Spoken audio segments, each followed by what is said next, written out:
안녕하세요, 모터그래프 신하소입니다. 저는 지금 현대차 코나 일렉트릭 시승회 현장에 나와 있습니다. 한반도 동서를 가로지르는 아주 긴 시승 코스가 마련되어 있는데요. 과연 현대차의 이런 자신감이 어디서 나오는 건지 오늘 저와 함께 강원도 속초까지 달리면서 코나 일렉트릭에 대해서 자세하게 느껴보도록 하시죠. 자, 우선 디자인입니다. 코나 일렉트릭 전기차라고는 하지만 사실 기존 내연기관 코나랑 디자인이 크게 다르진 않습니다. 그 이유가 현대차가 이 코나, 신형 코나를 디자인할 때 내연기관을 먼저 디자인한 게 아니라 이 일렉트릭 모델을 먼저 디자인했다고 해요. 보통 내연기관차 기반 전기차를 디자인할 때 이 내연기관에 있는 그릴을 단순히 막아가지고 그렇게 새롭게 디자인을 만들잖아요. 하지만 코나는 반대인 겁니다. 막혀있는 코나 일렉트릭의 디자인을 먼저 만들고 그 다음에 내연기관 모델에는 반대로 그릴을 뚫어 놓은 거예요. 그렇기 때문에 이 코나 일렉트릭이 좀 더 근본의 디자인이라고 그렇게 말씀을 드릴 수 있겠습니다. 이 내연기관 코나랑 많은 부분이 다르진 않지만 그래도 나름대로 미래지향적인 요소를 좀 일부 채용을 하면서 전기차의 느낌을 주고 있습니다. 현대차가 아이오닉 5나 아이오닉 6에도 많이 적용했던 픽셀 그래픽인데요. 이 코나 일렉트릭도 차체 곳곳에 이 네모난 픽셀을 새겨가지고 현대차의 전기차 라인업임을 여실히 드러내고 있습니다. 이 전면의 범퍼 하단부에도 이 네모 장식이 여러 개 있고 뒷면 범퍼 하단에도 마찬가지입니다. 장식뿐만이 아닙니다. 또 이 램프에도 픽셀 그래픽을 많이 사용을 했는데요. 현대차가 요즘에 주력 디자인으로 밀고 있는 심리스 호라이즌 램프가 코나 일렉트릭에도 적용이 됐죠. 하지만 내연기관 코나처럼 혹은 그랜저처럼 단순하게 일자로 이어놓는 게 아니라 램프 사이를 픽셀 그래픽으로 채워놔서 점점점점처럼 보이게 해놨어요. 이 디자인은 테일램프에도 마찬가지로 들어갔습니다. 테일램프 역시 멀리서 봤을 땐 일자로 쭉 이어져 있지만 가까이서 보면은 픽셀 그래픽, 이 네모 이런 디자인으로 돼 있어서 이게 사실 별거 아니라고 생각할 수 있지만 가까이서 보면 은근히 미래지향적인 그런 느낌을 주고 있어요. 이외의 것들은 내연기관이랑 동일합니다.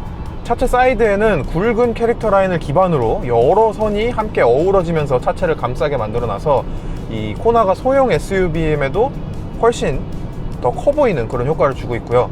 차체가 커 보이다 보니까 19인치 타이어가 차체랑 좀 잘 어우러져 가지고 한결 단단하고 튼튼한 인상을 주고 있습니다. 실내도 완전히 싹 바뀌었습니다. 일단 차에 타자마자 가장 먼저 보이는 게 12.3인치 디스플레이 두 개인데요. 코나가 소형 SUV임에도 불구하고 이제 옛날에는 뭐 중형급 SUV에나 들어가던 12.3인치 디스플레이가 두 개나 들어갔습니다. 한 판으로 이어놔서 파노라믹 디스플레이를 이루고 있거든요. 그렇기 때문에 정말 이 정도 크기의 차에는 좀 과한 게 아닐까 싶을 정도로 시원시원한 디스플레이가 앞쪽에 배치가 돼 있습니다. 이 디스플레이 뒤쪽에는 HUD가 장착되어 있는데요. HUD는 독특하게도 내연기관 모델은 없는데 코나 일렉트릭에만 적용이 되고 있습니다. 아무래도 전기차가 좀 더 미래지향적이고 최신 기술을 많이 적용해야 된다 이런 생각 때문인지 몰라도 코나 일렉트릭에만 장착이 되고 있다는 점은 좀 의아합니다. 그리고 이건 호불호가 좀 갈릴 수 있는 영역이긴 한데 제 기준에서 조금 반가운 점은 아직까지 이런 물리 버튼들이 많이 살아있다는 점입니다. 이쪽에 있는 인포테인먼트 디스플레이를 조작하는 버튼들이나 이 아래쪽에 공조장치를 조작하는 버튼들, 그리고 이 밑에 드라이브 모드, 통풍, 열선까지 전부 다 물리 버튼으로 적용이 돼 있는데요. 물론 이렇게 여러 버튼이 있는 게 그다지 보기에 좋지 않은 건 사실입니다. 하지만 운전 중에 이렇게 앞을 보면서 빠르게 누를 때는 물리 버튼이 훨씬 좋은 것도 사실이거든요. 그렇기 때문에 저는 아직까지는 터치 버튼보다는 이런 물리 방식을 좀 더 선호하는 편입니다. 그리고 그 아래쪽에는 무선 충전기도 마련이 됐고 최신 전기차답게 USB 포트도 C타입으로 변화가 됐습니다. C타입 포트가 두 개가 설치되어 있고 그 옆에는 이렇게 12V 소켓도 있어서 자신이 원하는 액세서리를 꽂아서 사용할 수 있고요. 적재 공간도 나름대로 넉넉한 편입니다. 이쪽에 있는 컵홀더도 상당히 넉넉한 사이즈가 두 개가 들어있고 그 컵홀더 옆에도 휴대전화나 지갑 뭐 이런 간단한 짐들을 많이 넣어놓을 수 있도록 이렇게 파놓은 점도 만족스럽습니다. 그리고 이 뚜껑을 열지 않아도 이 안쪽 공간을 모두 사용할 수 있게 이렇게 한 덩어리로 뚫려 있는 점은 상당히 만족스럽습니다. 이걸 열면은 이쪽에 그냥 간단한 쟁반이 하나 있어서 이쪽에는 뭐 동전이나 주유카드, 보너스 카드 이런 거를 놔두시면 좋을 것 같고요. 이렇게 실내 공간을 확보할 수 있었던 이유 중 하나는 컬럼식 기어 노브가 적용됐기 때문입니다. 이 가운데 있던 커다란 기어봉 대신에 요즘 현대차가 주로 사용하고 있는 스티어링 휠 쪽에 탑재돼서 이렇게 돌리는 방식의 기어 셀렉터가 적용이 됐는데요. 그동안 현대차가 많이 이용했던 이 버튼식 기어 셀렉터보다는 그래도 좀 더 직관적인 것 같습니다. 이게 앞으로 밀면은 앞으로 가게 되고요, 뒤로 돌리면은 후진이 됩니다. 옆에 버튼을 누르면은 파킹이 되고요. 그렇기 때문에 좀 더 직관적인 방법이다, 이렇게 말씀을 드릴 수 있겠습니다. 스티어링 휠도 완전히 바뀐 디자인이 적용이 됐죠. 가운데 현대차 엠블럼을 삭제하고 이 점 4개, 네모난 픽셀 4개로 H를 형상화하는 이 스티어링 휠이 적용이 됐고요. 이 스티어링 휠이 현대차 소나타에도 그대로 들어갔거든요. 사실 중형 세단인 소나타에 들어갔을 때보다는 이 소형 SUV인 코나, 좀 더 개성 있는 사람들이 타는 코나에 적용됐을 때 이 스티어링 휠이 좀 더 어울리는 것 같습니다. 자, 물론 아쉬운 점도 있습니다. 첫 번째는 이 현대차가 디지털 클러스터 왼쪽 공간의 사용성을 아직도 찾지 못했다는 점이에요. 이게 아반떼 때부터 지적을 받았던 부분인데, 전자식 계기판 왼쪽의 공간이 그냥 이렇게 덩그러니 비어 있어요. 그래도 그냥 이상한 그림만 그려놨던 아반떼보다는 나은 게, 아이오닉 5랑 마찬가지로 이쪽에 약간 천으로 덧대놓은 철판으로 마감을 해놨습니다. 그래서 이렇게 자석으로 된 무언가를 붙여놓을 수 있다는 점도 좋고, 뭐 간단한 메모지 이런 거를 부착해 놓을 수 있다, 이런 활용성이 있긴 하겠지만, 사실 차에다가 메모지를 이렇게 자석으로 붙여놓는 분이 얼마나 계실까요? 차라리 없애든지 조그만 디스플레이를 하나 더 달아주든지 이런 식으로 하루빨리 사용성을 좀 찾았으면 좋겠습니다. 이렇게 널찍하게 큰 공간을 비워놓기에는 좀 낭비라고 생각이 들어요.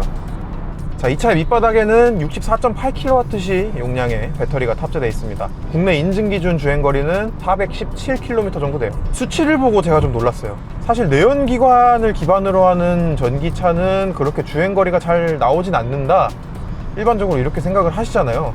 근데 아이오닉5가 77kWh가 넘는 배터리를 탑재하고도 450km 정도 달린다는 점을 생각하면은, 이 코나 일렉트릭은 배터리가 한 15%나 적은데도 40km 밖에 차이가 나지 않는 거죠.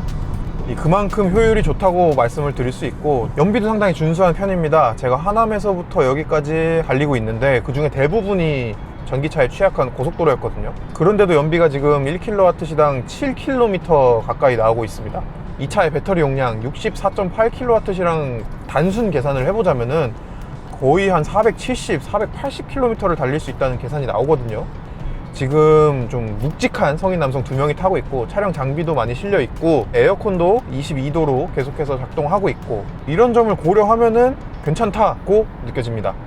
자, 코나 일렉트릭에는 중국 CATL이 만든 배터리가 탑재됐습니다. 현대차 그룹이 니로 EV부터 CATL 배터리를 좀 적극적으로 사용하고 있는데, 중국 배터리가 들어갔다고 무작정 현대차를 욕할 수 없는 게, 자, 이 1세대 코나 일렉트릭이 LG 배터리를 탑재하고도 연쇄 화재가 일어나면서 좀 뼈아픈 기억이 있잖아요. 그 당시 리콜에 사용된 비용이 무려 1조라고 합니다. 뭐 물론 LG에너지 솔루션이 7, 현대차가 3 이렇게 부담을 하긴 했지만, 어쨌든 현대차 입장에서는 수천억 원의 돈을 코나 일렉트릭 연쇄 화재 때문에 사용한 셈이거든요. 그렇기 때문에 다양한 곳에서 배터리를 들여오겠다, 이런 정책은 현대차 입장에서는 어쩔 수 없는 선택이었다고 보여집니다. 게다가 최근 이제 배터리 가격이 많이 치솟으면서, 그리고 전기차 업체가 많아지면서 배터리를 수급하는 게 점점 어려워지고 있잖아요. 그렇기 때문에 좀 여러 회사에서 다양한 배터리를 들여오는 게 뭐라고만 할 수는 없을 것 같습니다. 최고 출력은 기존과 동일합니다. 150kW 모터가 탑재됐는데요.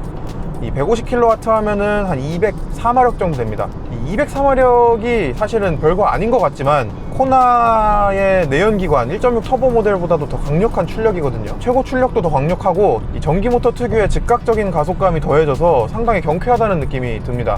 특히 지금 아까부터 계속해서 에코 모드로 주행을 하고 있는데도 추월하기 위해서 차선을 변경해서 좀 가속 페달을 밟아도 시종일관 좀 경쾌하다는 느낌이 들고 있어요. 사실은 제가 하남에서부터 이곳까지 거의 한 80km 정도를 운전해서 왔거든요. 가장 놀란 부분은 승차감입니다. 사실 승차감은 별 기대를 하지 않았어요. 그냥 현대 SUV 느낌이겠지, 이렇게만 생각을 하고 처음에 차를 탔는데, 의외로 부드럽고 편안한 승차감을 보여줍니다. 특히 지금 시승차에는 코나 일렉트릭에서 선택할 수 있는 가장 큰 19인치 타이어가 적용이 됐는데요. 일반적으로 타이어 크기가 커질수록 승차감이 안 좋아진다는 점을 고려하면 정말 의외의 승차감입니다. 고속도로 이음매, 지금 요철을 지나갔는데도 생각보다 허둥지둥하는 모습 없이 진동이 운전자에게 전달되지 않을 만큼 잘 걸러주는 그런 모습을 보이고 있고요. 주행 보조 사양도 아이오닉 5 못지않게, 아이오닉 6 못지않게 풍부합니다. 일단 기본적으로 HDA 고속도로 주행보조 1 기능이 탑재가 되고요. 상위 트림으로 가면 고속도로 주행보조 2까지 올라가게 됩니다. 이 고속도로 주행보조 2에서는 특정한 상황에서 스스로 차선 변경까지 해주거든요. 이게 처음에는 큰 차 아니면 비싼 차 이런 차에만 들어가던 기능인데 이제는 이 기능이 소형 SUV까지 내려왔습니다. 정말 격세지감이라고 할 수 있겠죠. 지금 아까부터 계속해서 이 HDA2를 작동시키면서 오고 있었는데, 좀 저렴한 차들 같은 경우 아니면 좀 구형 차들 같은 경우에는 왼쪽 차선 오른쪽 차선 이렇게 왔다 갔다 하면서 차선을 유지하는 그런 경우가 있잖아요. 하지만 코나 일렉트릭 같은 경우에는 그런 모습 없이 딱 차선 중앙에 직선 하나를 쫙 그어놓은 다음에 그 선을 따라가는 그런 느낌을 주고 있습니다. 앞차랑 거리 유지도 상당히 젠틀하게 해주고 있는 게, 지금 2단계 정도로 앞차와의 차간 거리를 설정을 해놨는데, 지금처럼 앞차가 이렇게 속도를 줄일 때도 앞차가 거의 가까워졌을 때 속도를 줄이는 게 아니라 앞차가 속도를 줄이기 시작했을 때 이 차도 따라서 속도를 줄이면서 이 거리를 가능한 유지하려고 하는 그런 모습이 참 인상적입니다. 이게 좀 구형 차들 같은 경우에는 앞차랑 많이 가까워져야지 이 차가 제동하기 시작해가지고 좀 불안해서 사용을 못 하시는 경우도 많았잖아요. 하지만 이 기술이 발전하면서 점점 그런 모습은 좀 줄어들었고, 이제는 정말 사람이 운전하는 것처럼 좀 능숙한 운전자가 운전을 하는 것처럼 차로 유지랑 차간거리 유지를 잘 해주기 때문에 어느 정도는 조금 신뢰를 가져도 될 것 같다, 이런 생각이 들고 있습니다. 하지만 언제나 스티어링 휠 꼭 잡고 정면을 응시해야 된다는 거는 잊으시면 안 됩니다. 이거는 주행 보조 사양이지 흔히 얘기하는 반자율 주행 이런 게 아닙니다. 틀린 말이에요. 자, 계속 고속도로만 달리면 재미없잖아요. 저는 그래서 여기 인제 IC 내린천 휴게소에서 고속도로 밖으로 나갈 겁니다. 옛날 한계령 가는 길, 그 길로 좀 가면서 이 차를 좀 더 느껴보고 싶은 그런 생각이 들고 있어요. 이 소리가 좋네. 확실히 멈춰있다가 출발할 때 나는 이 액티브 사운드 디자인의 소리는 분명히 가장 강하게 설정을 해놓은 상태인데도 살짝 귀를 간지러주면서 운전의 재미를 더해주는 그런 느낌입니다. 주행 모드는 스포츠 모드로 한번 바꿔보겠습니다. 스포츠로 바꾸면 아마 소리가 좀 더 커지지 않을까요? 일단 스포츠 모드로 바꾸니까 제일 느껴지는 첫 번째 변화점이 에어컨 바람이 세졌습니다. 좀 더웠는데 이게 왜 더운가 했더니 에코 모드라서 그랬나봐요. 두 번째 변화점이 스티어링 휠이 상당히 무거워졌습니다.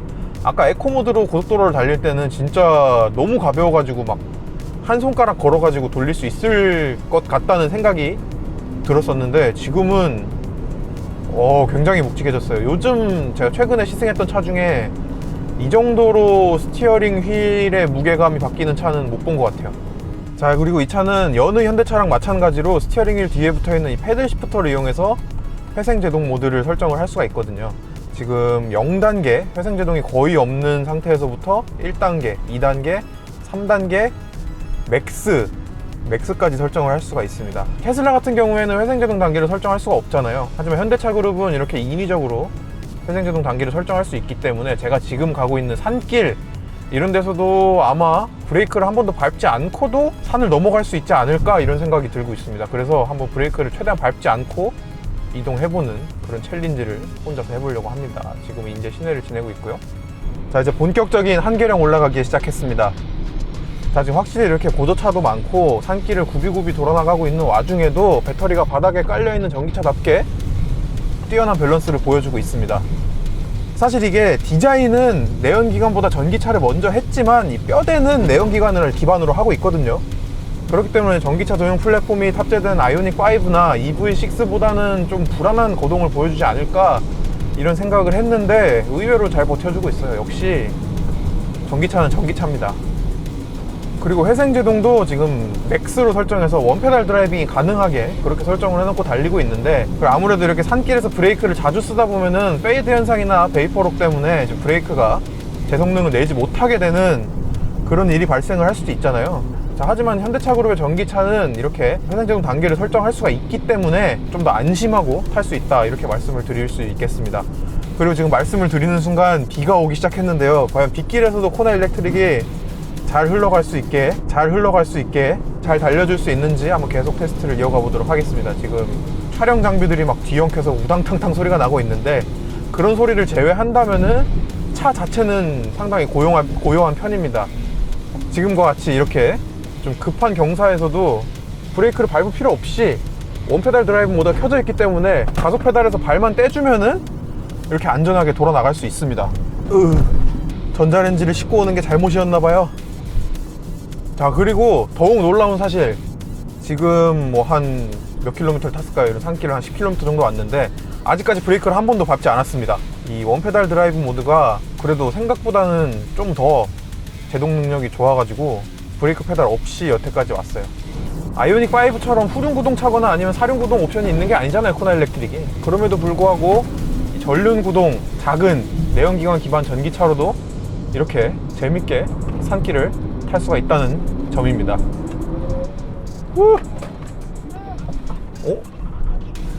지금 과속방지턱을 상당히 빠른 속도로 넘었는데도 지금 뒷자리에 있는 PD가 흔들리지 않았어요.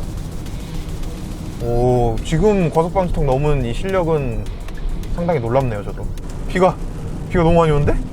뒷자리에 타고 있는 PD는 멀미를 호소하고 있지만 저는 너무 즐겁습니다. 지금 150kW 204마력이 전기차에게 있어서는 무시할 만한 수치가 못 됩니다. 특히 코나와 같이 이렇게 작은 차에서는 정말 이렇게 재밌게 탈 수 있을 만큼 충분한 출력이 나오고 있어요.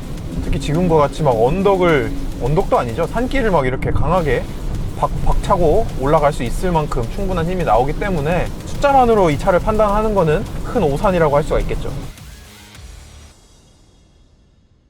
제가 기대했던 것보다 차체가 중심을 잘 잡아준다는 느낌이 있었고, 이 의외의 승차감 때문에 좀 더 이 차가 호감으로 바뀌었어요. 처음에는 돈을 조금 보태가지고 아이오닉 5 같이 전기차 전용 플랫폼이 탑재된 차를 구매하는 게 낫지 않을까라고 생각했는데, 이 정도 주행 능력을 보여준다면은 꼭 그렇게 전기차 전용 플랫폼 차를 고집하지는 않아도 되겠다라는 생각이 들고 있어요.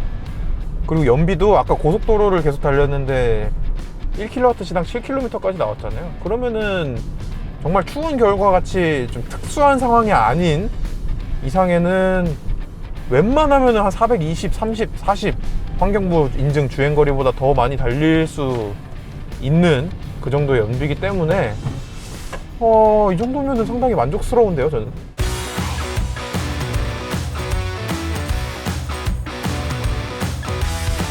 자, 사실 오늘 이 코나 일렉트릭을 시승하기 전까지만 해도 아이오닉 5가 있는데 이 내연기관으로 만든 코나 일렉트릭까지 있어야 되나 이렇게 생각을 했었는데요.